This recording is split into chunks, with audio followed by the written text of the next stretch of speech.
Ciao a tutti, riprendiamo il discorso su quanto ne sapeva Noè. Quindi siamo insomma a questa preannunciata seconda parte, no? Quindi chi ha visto la prima, facciamo soltanto un brevissimo riassunto, giusto per capirci, no? Che abbiamo detto che Noè non era ebreo, l'abbiamo letto nelle annotazioni del Talmud, abbiamo detto che Noè si è arenato su una montagna che probabilmente non era l'Ararat e che su quella montagna, già quando è arrivato con la sua famiglia, ha trovato un sacco di altre persone, che quindi la storia, insomma, può essere leggermente diversa da quella che la tradizione ha tramandato. E poi abbiamo anche detto che Noè lì, quando appunto finalmente può toccare la terraferma, fa un grande sacrificio di animali, no? E li brucia alle sue cosiddette divinità, cioè ai suoi Elohim.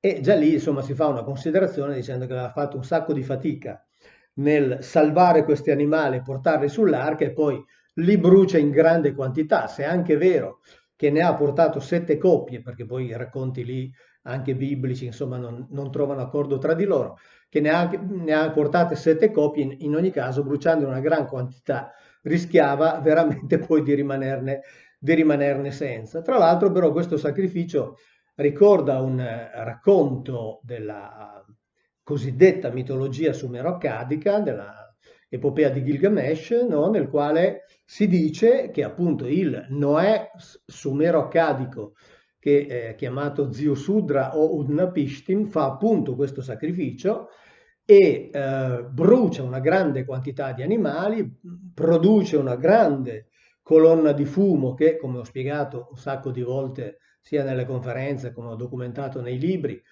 era particolarmente gradito agli Elohim biblici, ma non solo, perché nell'epopea di Gilgamesh si dice appunto che questa colonna di fumo ha attirato gli Anunnaki, che sono il corrispettivo sumero-accadico, Anunna o Anunnaki, il corrispettivo sumero-accadico degli Elohim biblici, e li ha attirati e sono arrivati come mosche attratte dalla carne.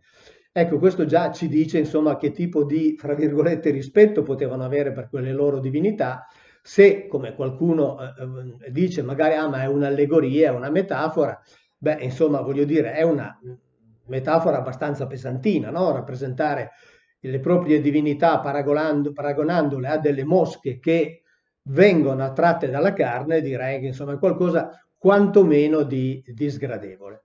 E poi abbiamo parlato del vino, perché Noè, appunto, insomma, finito questo sacrificio, tra le varie cose viene evidenziato dalla Bibbia il fatto che ha piantato una vigna o delle vigne. E quindi questo vino, insomma, aveva una notevole importanza, evidentemente. L'altra volta abbiamo letto di uno studio, a parte, vabbè, raccontato un po' di alcune discussioni, insomma, divergenze di pareri tra università sulle funzioni di una particolare sostanza del vino, il resveratrolo, e quindi aspettiamo che insomma poi le università ci dicano. Però abbiamo raccontato di come invece uno studio dell'Università di Yale, ve l'ho letto, quindi non sto a dilungarmi, abbia documentato come assaggiare il vino, quindi un consumo assolutamente moderato, stimoli il cervello più di qualunque altra attività umana e questo studio, lo ricordo perché è una cosa curiosa, stimola il cervello più ancora della musica classica, più ancora che risolvere un complicatissimo problema di matematica, più ancora che risolvere una equazione algebrica. Ecco, però poi le funzioni di questo vino paiono effettivamente essere ancora di più, ancora superiori a queste. In particolare ce ne sono due, così molto, molto brevemente, che vi voglio, anzi diciamo una in particolare, che è stata studiata dalla professoressa Marie Mortreux di Harvard, la quale ha pubblicato uno studio, siamo nel 2019, quindi è freschissimo, è uno studio del quale si documenta come il resveratrolo abbia una funzione molto importante sulla nostra struttura muscolare, ma non in genere, in particolare quando questa nostra struttura muscolare si trova in situazione di gravità molto ridotta o addirittura annullata. Hanno fatto degli esperimenti sui topi e hanno visto che fornendo delle quantità moderate di questo resveratrolo a dei topi mantenuti in una gravità simulata, tipo quella di Marte, bene, la loro struttura muscolare è rimasta assolutamente uguale a quella dei topi che invece sono stati tenuti nella gravità normale della Terra. Quindi tutto questo è avvenuto, cioè questa ricerca è iniziata perché? Perché sono partiti dalla considerazione che gli astronauti che stanno parecchi mesi in gravità ridotta, anzi in gravità pressoché a zero, hanno problemi con la struttura muscolare quando rientra sulla Terra. Ebbene, si è visto che la somministrazione di modiche quantità di questo resveratrolo è in grado di preservare la struttura muscolare ed è quindi interessante, no? Collegare questo aspetto. Loro lo fanno in funzione dei viaggi poi su Marte, eccetera, ma il che vuol dire che chi viaggia molto nello spazio può trarre beneficio da questo. E quindi, insomma, facciamo delle considerazioni tenendo conto del fatto che, come ho spiegato l'altra volta, le stesse annotazioni del Talmud dicono che non era ebreo. E ho ricordato come il suo stesso fenotipo, visto da suo padre con terrore, suo padre Lamech lo guarda con spavento quando lo vede e dice: questo non è figlio mio, perché aveva pelle bianca, capelli chiarissimi, occhi talmente chiari da sembrare luminosi, e quindi dice: questo qui è figlio di quelli là, cioè figlio degli Elohim. E quindi diciamo che quantomeno dal punto di vista fenotipico e quindi genotipico, Noè potrebbe aver avuto una particolare dotazione di patrimonio genetico degli Elohim, che sono quegli individui, chiamiamoli così, che hanno fabbricato l'Homo sapiens utilizzando il loro patrimonio genetico, così come è descritto nella Bibbia e come insomma ho documentato in vari libri. Quindi siamo di fronte ad una situazione che è molto curiosa, perché ci si chiede: ma quindi quante cose sapevano Noè, ma soprattutto quante cose sapevano quelli che lo hanno probabilmente, perché come sapete facciamo sempre finta, no? Siamo qui che parliamo in amicizia, tranquillamente, sorridendo, però facciamo sempre finta che i testi antichi dicano il vero. Abbiamo letto dal Talmud, abbiamo letto da Giuseppe Flavio, e quindi insomma ci sono tutta una serie di cose che paiono coincidere. Giuseppe Flavio, vi ricordate, diceva che questi vivevano veramente molto a lungo, non era soltanto una favola, e dice che vivevano molto a lungo intanto perché erano stati fabbricati appunto fra virgolette, fabbricati da Dio, ma vivevano molto a lungo anche grazie alla dieta, cioè a ciò che mangiavano, a ciò che consumavano. Certo è che questo discorso sul vino è un discorso curioso, no? Soprattutto con questo collegamento a chi sta nello spazio e quindi alle sue possibili, come dire, funzioni assolutamente positive sulla struttura muscolare. Ma il discorso del vino, o meglio, diciamo più in genere delle sostanze fermentate, no? Non riguardava soltanto gli Elohim biblici, perché se noi ad esempio prendiamo, questa è una pubblicazione ancora della UTET, dove hanno scritto, curata da Pettinato, e quindi hanno scritto i più importanti sumerologi accademici, e dove ci si racconta come gli Anunnaki, cioè il corrispettivo sumero-accadico degli Elohim biblici, amassero ad esempio la birra. E per esempio c'è una delle tavolette, che qui è definita la gara tra Ninmah ed Enki. Enki era uno dei due figli del Signore dell'Impero, e dice che appunto Enki prepara un banchetto e Enki e Ninmah bevono birra. Il loro morale è alle stelle. Ma c'è un altro racconto interessante, quindi insomma la bevevano molto volentieri. Un altro racconto molto interessante, sempre relativo agli Anunnaki, quindi relativo alle origini, insomma, della cosiddetta civilizzazione, dove gli stessi Sumeri scrivono, e siamo sempre nelle traduzioni di Castellino, Bottero, Kramer, eccetera, quindi siamo al top delle traduzioni dell'assirologia, perché così vengono chiamati, insomma, assirologi o sumerologi, e i Sumeri scrivono: la gente mangiava come le pecore l'erba con la bocca. Quindi quando normalmente le popolazioni parlano di se stesse tendono ad autocelebrarsi, qui invece senza alcun pudore, senza alcuna remora dicono: noi mangiavamo l'erba direttamente con la bocca come fanno le pecore.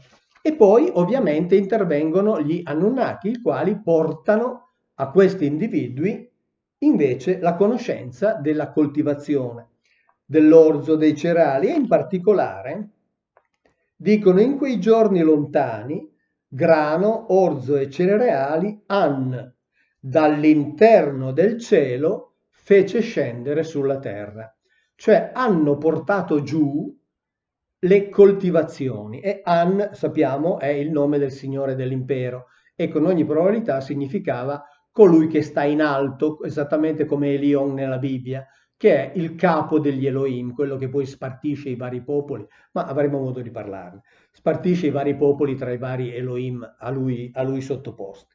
E in effetti questa annotazione è poi ripetuta dove, sempre nella traduzione delle tavolette sumere, si dice facciamo conoscere l'orzo a Sumer, che non conosce ancora l'orzo. Ecco, questo è interessante perché poi sappiamo da dove arriva la birra e quindi vuol dire che insomma certi tipi di consumi erano ritenuti importanti, no? Non dico fondamentali, ma comunque importanti e forse qualche spiegazione l'abbiamo vista.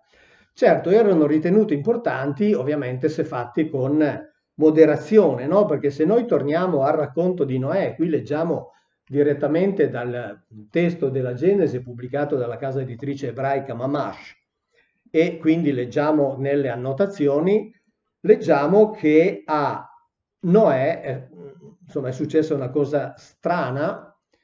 Dico strana perché non è quella che ci viene raccontata, no? Noi sappiamo che Noè si ubriaca, cioè è andato oltre quel consumo moderato, no? Che invece è quello che produce tutti questi benefici, produrrebbe tutti questi benefici dentro il nostro corpo. Beh, Noè è andato oltre, è andato molto oltre, si è ubriacato. E poi la narrazione normale che noi conosciamo dice che Cam vide il padre nudo e, come dire, un po' lo derise, no? Mentre gli altri due fratelli hanno fatto in modo di coprirlo e per questo Noè lo maledice.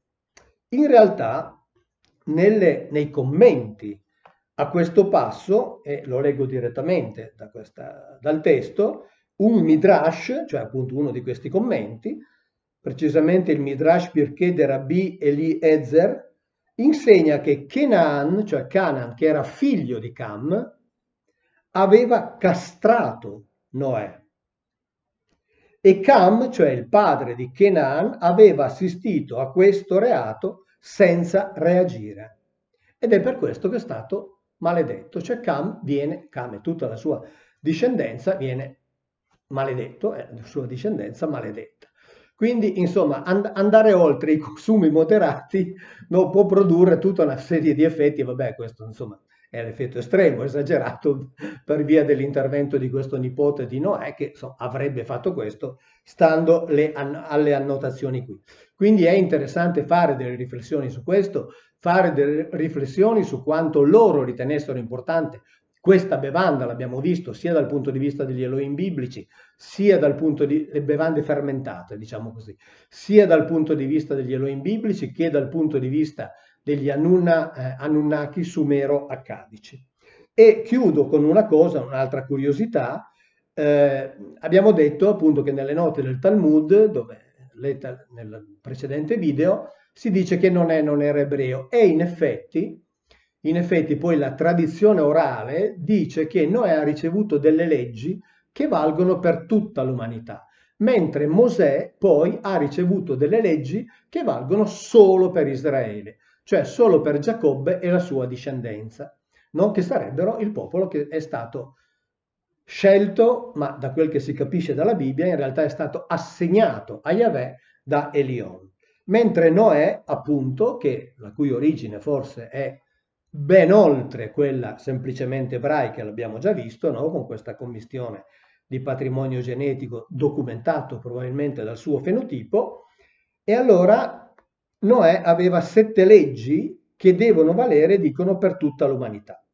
Una dice che non si può, che è vietato consumare una parte dell'animale o il suo sangue quando questo è ancora in vita, e le altre 6 leggi sono il dovere di ogni società di istituire dei tribunali, il divieto di compiere rapporti intimi non permessi, il divieto di uccidere, il divieto di adorare altre divinità, cioè non commettere idolatria, che sappiamo vuol dire riferirsi a degli altri Elohim che non sono quelli propri, e infine non bestemmiare, cioè non insultare il nome, diciamo, della tua divinità, quindi insomma del tuo governante. Quindi in realtà siamo di fronte ad una situazione che ci fa capire quali erano i rapporti e fino a che punto di concretezza c'erano, arrivavano questi rapporti tra i creatori, chiamiamoli così, fra virgolette, cioè i fabbricatori dell'umanità, in particolare qui nella fattispecie i fabbricatori di quella che è poi la discendenza adamita, no? Che era appunto, come ho già detto, una discendenza un po' speciale, forse con un patrimonio genetico particolarmente ricco di quello degli Elohim, e quindi rapporti che arrivavano da leggi universali, che poi dovrebbero essere universali come queste, sino a occuparsi di aspetti particolari che andavano alla dieta, all'alimentazione e anche alle bevande fermentate che dovevano ovviamente essere consumate con moderazione. Noi adesso stiamo vivendo un periodo in cui stanno uscendo articoli sui giornali, sono contento di averne parlato più di un mese fa, articoli dove dicono bisogna assolutamente rinforzare il nostro sistema immunitario perché è l'arma che abbiamo. Bene, abbiamo il tempo anche per fare riflessioni simpatiche ma anche utili su tutto questo. Ciao!